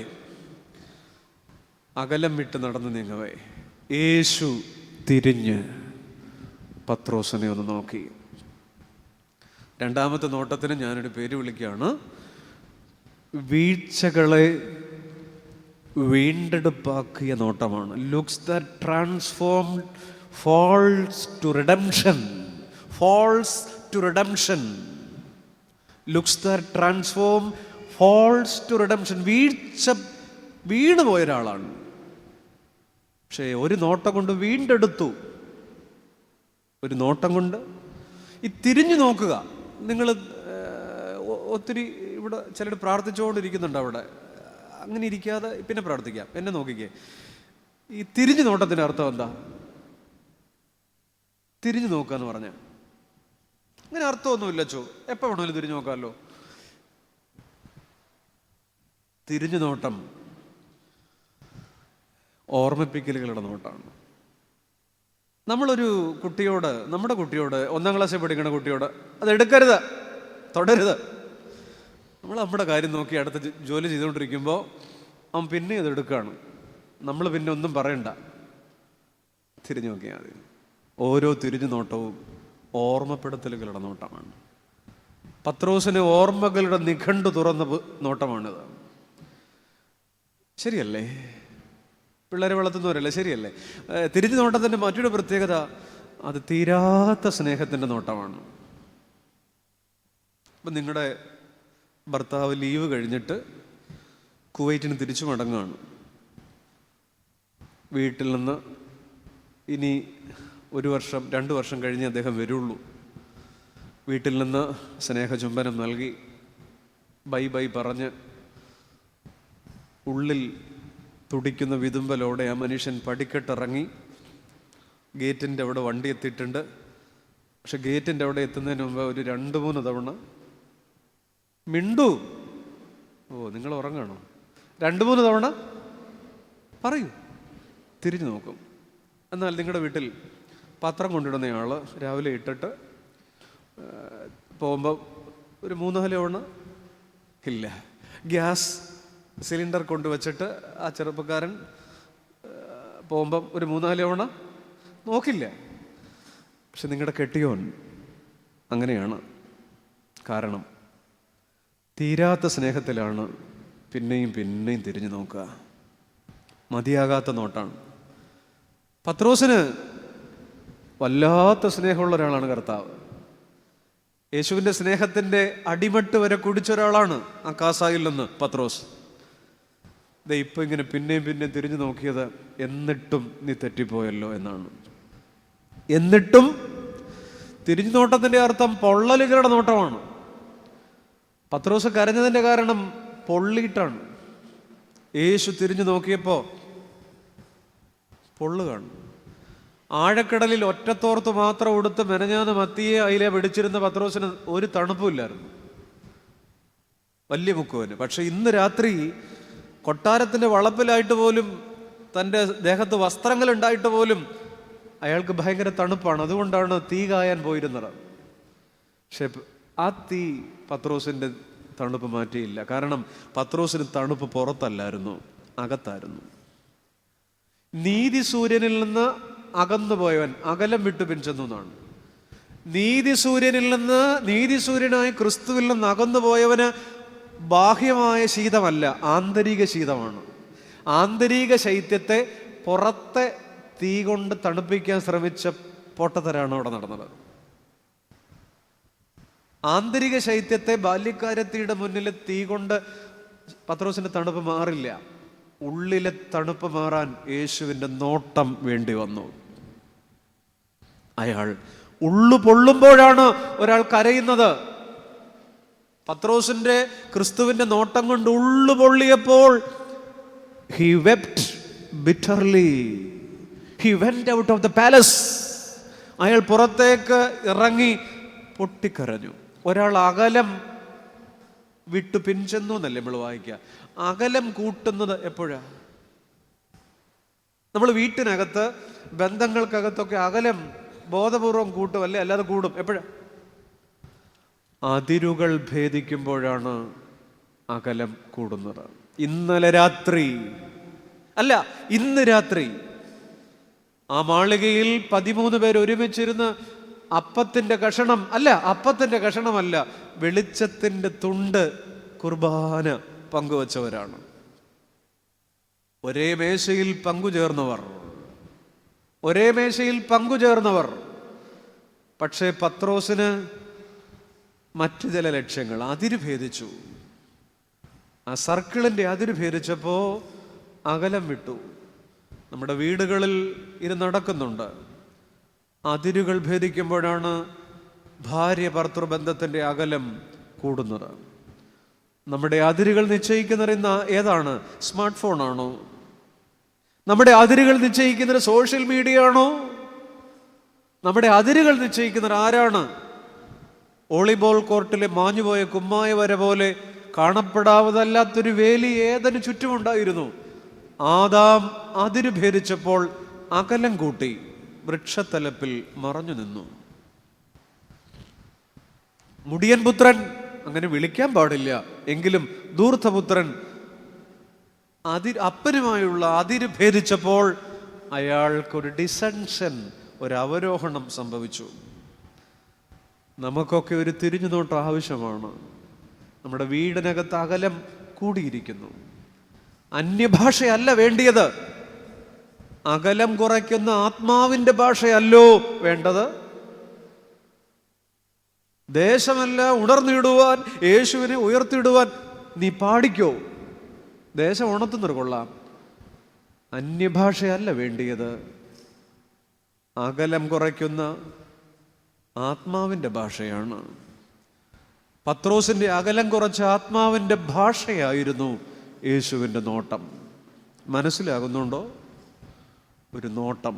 ജീസസ് turned. സഖായി, Jesus looked up. 2, Jesus turned. യേശു തിരിഞ്ഞു, വീഴ്ചകൾ വീണ്ടെടുപ്പായി. നമ്മുടെ ജീവിതത്തിൽ ഒരു തിരിഞ്ഞു നോട്ടം ആവശ്യമാണ്. എൻ്റെ കർത്താവിനെ എന്തൊരു തിരിഞ്ഞു നോക്കിയിരുന്നെങ്കിൽ. നമ്മുടെ മക്കളോട് എവിടെയോ വായിച്ചതാണ്, കുഞ്ഞുങ്ങളോട് പറഞ്ഞു കൊടുക്കണം, നമ്മുടെ ദൈവം മത്സ്യത്തെ പോലെയാണ്. മത്സ്യത്തെ പോലെയാണ്. എന്താണ് മത്സ്യത്തിൻ്റെ പ്രത്യേകത? നോമ്പിൽ മീൻ മേടിക്കത്തില്ലെങ്കിലും വെറുതെ ആലോചിക്കുന്നതുകൊണ്ട് കുഴപ്പമില്ലല്ലോ. മത്സ്യത്തിൻ്റെ പ്രത്യേകത, അതിന് കണ്ണുണ്ട്, എന്നാ ഇല്ല? കർത്താവേ, അപ്പൊ ഈ പീസ് മീൻ മേടിക്കുന്നുണ്ട്, ഇതൊന്നും അറിയാത്തത്. കണ്ണുണ്ട്, കൺപോളയില്ല. മത്സ്യത്തിന് ഇമകളില്ല. ഉണ്ടോ? ദൈവത്തോട് മക്കളോട് പറയുക, ദൈവം മത്സ്യത്തെ പോലെയാണ്, കർമ്മസാക്ഷിയാണ്. ഉറക്കം തൂങ്ങുന്നില്ല, ഉറങ്ങുന്നില്ല, കണ്ണടയുന്നില്ല, എപ്പോഴും തുറന്നിരിക്കുന്ന കണ്ണാണ്. നിന്റെ രഹസ്യ സഞ്ചാരങ്ങൾക്ക് നേരെ തുറന്നിരിക്കുന്നുണ്ട്. പത്രോസിന്റെ ഈ രാത്രിയിലെ രഹസ്യ സഞ്ചാരങ്ങൾക്ക് നേരെ. അതുകൊണ്ട് ദൈവത്തെ നമ്മുടെ നാട് വിളിക്കുന്ന ഒരു വാക്ക് കർമ്മസാക്ഷി എന്നാണ്. കർമ്മസാക്ഷി എന്നാണ്. ഇടർച്ചകളുടെ ഘോഷയാത്രയാണ് ഈ രാത്രി. പത്രോസ് ഒരു തെറ്റിനെ ഒത്തിരി തെറ്റുകൾ കൊണ്ട് ശരിയാക്കാനുള്ള ശ്രമത്തിലാണ്.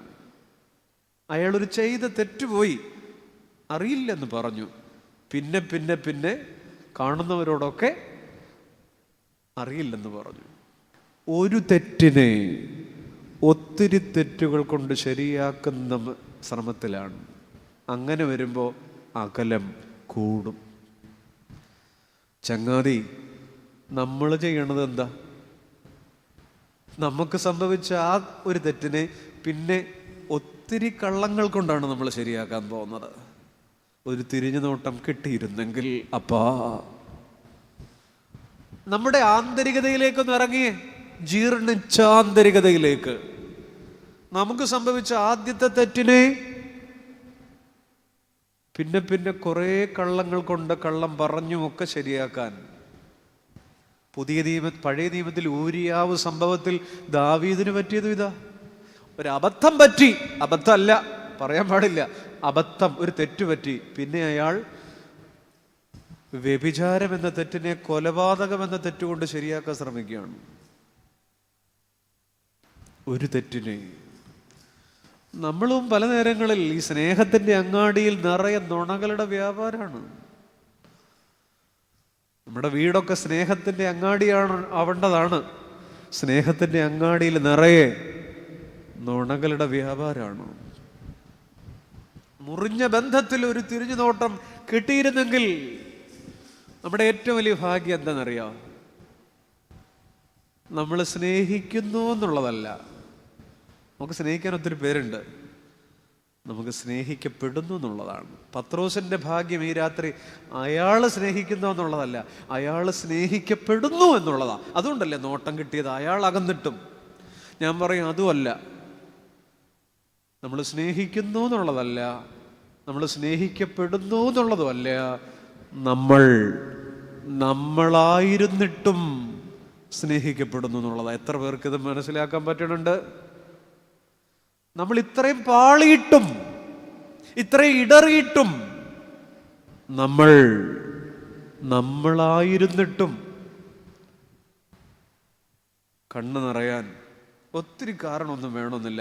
സഖായിയെ ഞാൻ വിളിക്കും a little man of faith. കൊച്ചു മനുഷ്യനാണ്. പക്ഷെ പത്രോസിനെ നമുക്ക് വിളിക്കാം a man of little faith.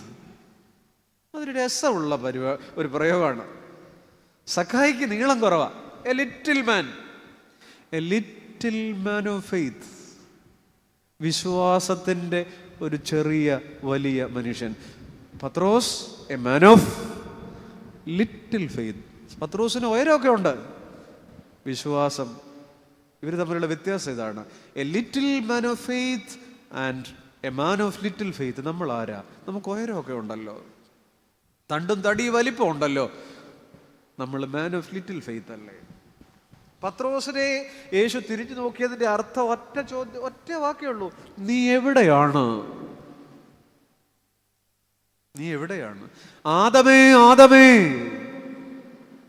അറിയാൻ മേലഞ്ഞിട്ടല്ല, അതൊരു സെൽഫ് കോൺഷ്യസ്നസിന്റെ വിളിയാണ്. നീ എവിടെയാണ്?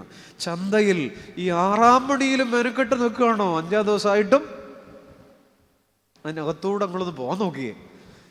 ഈ 70-ാമത്തെ വയസ്സിൽ 9-ാം മണിയിലും കാമനകളുടെ ചന്തയിൽ മെനക്കെട്ട് നിൽക്കുകയാണോ? നീ എവിടെയാണ്?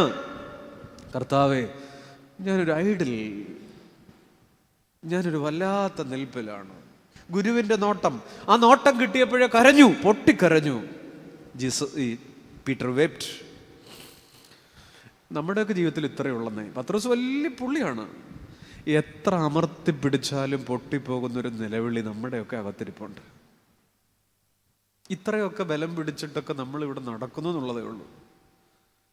പത്രോസ് വളരെ ബോൾഡായൊരു മനുഷ്യൻ. കുറച്ചു മുമ്പ് വാളുണ്ട്, എത്ര കീശയിൽ വാളുണ്ട്, എടുത്ത് വീശിയില്ല. കറക്റ്റ് ഉന്നമായതുകൊണ്ടില്ല, പുള്ളിയുടെ ചെവിയേ പോയുള്ളൂ. കറക്റ്റ് ഉന്നമായിരുന്നു. ഈ വാളും പരിചയമൊക്കെ ഉള്ള ആളാണ്. ഈ രാത്രി തന്നെയാണ് ഈ കീശയിൽ വാളുള്ള ഒരാളാണ് ഒരു നോട്ടം കൊണ്ട് ഇങ്ങനെ പൊട്ടിക്കരയണത്. നമ്മളൊക്കെ വലിയ ആയുധ കോപ്പുകളുള്ള മനുഷ്യരാണ്. നമ്മുടെ കയ്യിലൊക്കെ ഒത്തിരി കാര്യങ്ങളുണ്ടെന്ന് നമ്മൾ പറയുന്നത്. നമ്മൾ വലിയ പുള്ളിയാണ്. പക്ഷെ എത്ര അമർത്തി പിടിച്ചാലും പൊട്ടിപ്പോകുന്നൊരു നിലവിളി നമ്മുടെ അകത്തിരിപ്പുണ്ട്. ഇങ്ങനെ നടക്കുന്നത് മാത്രമേ ഉള്ളൂ. പലരോടും നമ്മൾ പറയുന്നുണ്ട്, ഈ കാണുന്നതൊക്കെ ഉള്ളൂ. കഴിഞ്ഞ ദിവസം ഒരാൾ പറഞ്ഞു, വെച്ചാൽ ഈ തലയ്ക്ക് താഴെ, ശിരസിന് താഴെ ഉള്ളതൊക്കെ ചുമ്മാ ഡമ്മിയാ, മൊത്തം അസുഖമാണ്. കാണാൻ നല്ല തടിയൊക്കെ ഉണ്ടെന്നുള്ളതേ ഉള്ളൂ, മൊത്തം ഡമ്മിയാണ്. ഈ കാണുന്നതൊന്നുമില്ല മനുഷ്യൻ. കരയാൻ ആവശ്യപ്പെടുന്ന ഗുരുക്കന്മാർ മാത്രമേ ലോകത്തെ കീഴ്മേൽ മറിച്ചിട്ടുള്ളൂ. ക്രിസ്തു കരയാൻ ആവശ്യപ്പെട്ട ഗുരുവാണ്. അല്ലെങ്കിൽ പിന്നെ എന്ത് നോമ്പാണ്? അതാണ് നമ്മൾ പറഞ്ഞു തുടങ്ങിയത്. Yesterday's I have lot of irritations. Today it became insulation. വീണുപോയവർക്കുള്ള കണ്ണാടിയാണ് ഈ രണ്ടാമത്തെ ചിന്ത. ഒരു നോട്ടം മതി. സാധാരണ ഈ ഏറ്റവും പ്രധാനപ്പെട്ടത് 4 സുവിശേഷങ്ങളിലേ ഉള്ളൂ അല്ലേ? 5 അപ്പം പോലുള്ളത്. പക്ഷെ ഈ കോഴി 4 സുവിശേഷത്തിലുണ്ട് കേട്ടോ. ഏത് കോഴി? പത്രോസ് ഇങ്ങനെ തള്ളി പറഞ്ഞു, അകലെ എവിടെയോ പത്രോസ് കണ്ടിട്ടില്ലാത്തൊരു കോഴി കൂകിയില്ലേ? ഓർമ്മകളെ സമ്മാനിക്കുന്ന കോഴി, വചനങ്ങളെ ഓർമ്മിപ്പിക്കുന്ന കോഴി. നമുക്കൊരു കോഴി ആവശ്യമുണ്ട്. വേറൊന്നുമല്ല, അത് ഈസ്റ്ററാണ്. അതല്ല, നമുക്ക് കൂകി ഉണർത്താൻ. കോഴിക്കൂവൽ കേട്ടപ്പോൾ ശിമോനാം കീപ്പ വെളിയിൽ ചെന്നെല്ലാമോർത്തോർത്തുച്ചത്തിൽ കേണു. ഇന്നലെ ഞാൻ വാനോർ തൻ തോഴൻ, ഇന്നയ്യോ ക്രൂശകരുടെ തോഴൻ. അതാണ് നമ്മൾ ഈ അങ്ങോട്ട് പോകുമ്പോൾ ഇതൊന്നും പാടിക്കേക്കാൻ സമയമായിട്ടില്ല. നോമ്പിങ്ങനെ ആർദ്രമായി മുന്നിൽ അവസാനിക്കുമ്പോൾ പെസഹയിലൊക്കെ പാടും. കോഴിക്കൂവൽ കേട്ടപ്പോൾ ശിമോനാം കീപ്പ. നിങ്ങൾക്കറിയോ, ഒരേ അധ്യായത്തിൽ തന്നെയാണ് പത്രോസിനെ പാറയെന്നും പിശാചെന്നും വിളിക്കുന്നത്.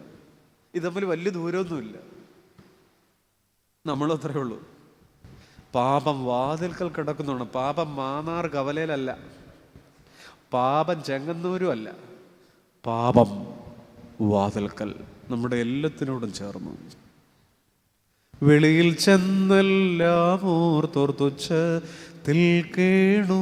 ഇന്നലെ ഞാൻ വാനോർ തൻ തോഴൻ. ഇന്നലെ ഞാൻ മാലാഖമാരുടെ തോഴൻ, ഇന്നയ്യോ ക്രൂശകരുടെ തോഴൻ. ദാവീദുസുത പിഴപേട്ടേൻ മാപ്പേ കീടണമേ. ഒറ്റ കോഴിയാ ഇങ്ങനെ എടുത്ത് മറിച്ചു കളഞ്ഞത്. ഒരു നോട്ടത്താൽ പുറത്തിറങ്ങി. എവിടെ നിന്ന്? ഫ്രം ഹിപ്പോക്രസി ടു ടിയേഴ്സ്, കാപഠ്യത്തിൽ നിന്ന് കണ്ണീരിലേക്ക്. ഫ്രം പ്രിറ്റൻഷൻ ടു റിപ്പൻറ്റൻസ്, അഭിനയത്തിൽ നിന്ന് അനുഭവത്തിലേക്ക്. പഴയൊരു കവി പാടിയിട്ടുണ്ട്, വളക്കുഴിക്കകത്തിരുന്ന് നമ്മൾ വർത്തി കൊളുത്തിടുന്നു, വേകുന്ന വീടിനകമേ കടന്ന് വിശ്രാന്തി തേടുന്നു വിവേകഹീനൻ. വളക്കുഴിക്കകത്തിരുന്ന് നമ്മൾ വർത്തി എന്ന് പറഞ്ഞാൽ ചന്ദനത്തിരി, സാമ്പ്രാണി, ചാണകക്കുഴിക്കകത്തിരുന്നിട്ട് ഭയങ്കര വാടയാണെന്ന് പറഞ്ഞിട്ട് ആ കുഴിക്കകത്ത് ഒരു ചാണകത്തിനകത്ത് നമ്മൾ സാമ്പ്രാണി കത്തിച്ച് വെക്കുന്ന പാർട്ടികളാണ് നമ്മൾ പുറത്തിറങ്ങുന്നില്ല. 40-ാം വെള്ളിയാഴ്ചയുടെ തലേന്നത്തെ കുമ്പസാരത്തിൽ നമ്മൾ പുറത്തിറങ്ങുന്നില്ല. 2 നോട്ടങ്ങൾ. Jesus looked up. മുൻപേ ഓടി ഒരു നോട്ടം. മാറി നിന്നവൻ മാറ്റിയെടുക്കപ്പെടുക. അകന്നു നിന്നവൻ അകത്ത് കയറുകയാണ്. 2, ജീസസ് ടേൺഡ്. യേശു തിരിഞ്ഞു. ഫോൾസ് ടു റിഡംഷൻ, ഒരു ട്രാൻസ്ഫർമേഷനാണ്. വീഴ്ച വീണ്ടെടുപ്പായി. പുറത്തിറങ്ങാമോ? വളക്കുഴിക്കകത്തിരുന്ന് സാമ്പ്രാണി അവിടെ കത്തി നിൽക്കുമ്പോൾ ഒരു പ്രയോജനമില്ല. ആ സാമ്പ്രാണി ഈസ്റ്ററിൻ്റെ അന്ന് എരിഞ്ഞു തീരും. പിന്നെയും നമ്മൾ ഇതിനകത്ത് തന്നെയാണ്. നമ്മുടെ കുമ്പസാരങ്ങൾ അകത്ത്, വളക്കുഴിക്കകത്തിരുന്ന് നമ്മൾ മണത്തിനായി വർത്തി കൊളുത്തിടുന്നു.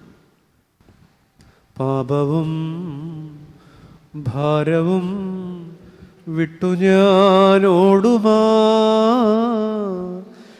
നേരവും യേശുവേ. ഈ രാത്രി 2 പേര് കരഞ്ഞിട്ടുണ്ട്. 1 പത്രോസാണ്, 2 യൂദായാണ്. പത്രോസ് കരഞ്ഞത് ആത്മഭാരത്തിലാണ്. അയ്യോ അയ്യോ ഞാൻ എത്ര പാപി.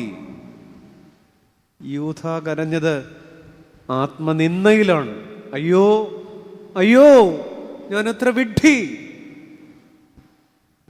ഈ നോമ്പിൻ്റെ അവസാനം അല്ലെങ്കിൽ ഓരോ ആരാധനകളും 2 ഓപ്ഷൻസാണ് മുന്നിൽ നീട്ടുന്നത്. ആത്മഭാരമോ ആത്മനിന്ദയോ. ആത്മഭാരം അനുതാപത്തിലും ആത്മനിന്ദ ആത്മഹത്യയിലുമാണ്. അതുകൊണ്ടാണ് പെസഹാരാത്രിയിൽ ഒരുമിച്ച് നടന്ന് 2 പേർ ഒരേ രാത്രിയിൽ കരഞ്ഞപ്പോൾ 2 പേര് 2 വഴിക്കാണ് പോയത്. ആത്മഭാരത്തിൻ്റെ കണ്ണീരിൻ്റെ പുഴ, അനുതാപത്തിൻ്റെ കടലോളം, ആത്മനിന്ദയുടെ ജൽപ്പനങ്ങൾ, ആത്മഹത്യയുടെ അക്കൽദാമയോളം. ഒരു ഗതികെട്ടവൻ്റെ കബന്ധം, അക്കൽദാമയുടെ പുൽനാമ്പുകളിൽ ചിതറി വീണൊരു പ്രഭാതം, വലിയ വെള്ളിയാഴ്ചയുടെ പ്രഭാതം.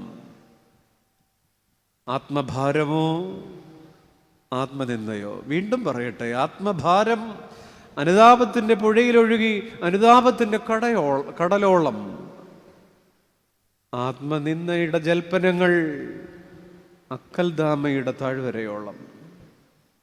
യേശുവേ, ആൾക്കൂട്ടത്തിന് അതീതനാകാൻ എനിക്ക് ആഗ്രഹമുണ്ട്. എന്നെ ഒന്ന് നോക്കുമോ? യേശുവേ, ഒരു തീരാത്ത സ്നേഹത്തിൻ്റെ തിരിഞ്ഞു നോട്ടം എനിക്ക് കിട്ടുമോ? എന്നെ ഒന്ന് പൊള്ളിക്കുമോ? ഒരു നിമിഷം ഒന്ന് കണ്ണടയ്ക്കുമോ? ആ നോട്ടത്തെ ഒന്ന് ധ്യാനിക്കുമോ? ദൈവമേ, ആ 2 മനുഷ്യരും ഞങ്ങൾക്കൊത്തിരി പരിചയമുള്ളവർ തന്നെ. എന്നാൽ അവർക്ക് കിട്ടിയ നോട്ടം ഞങ്ങൾക്ക് ആവശ്യമുണ്ട്.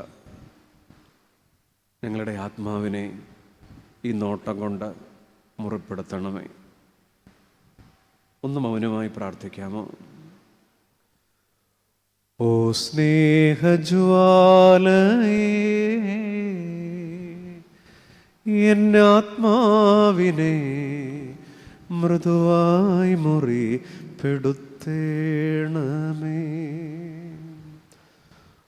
ഓ സ്നേഹജ്വാലയേ, എന്നാത്മാവിനെ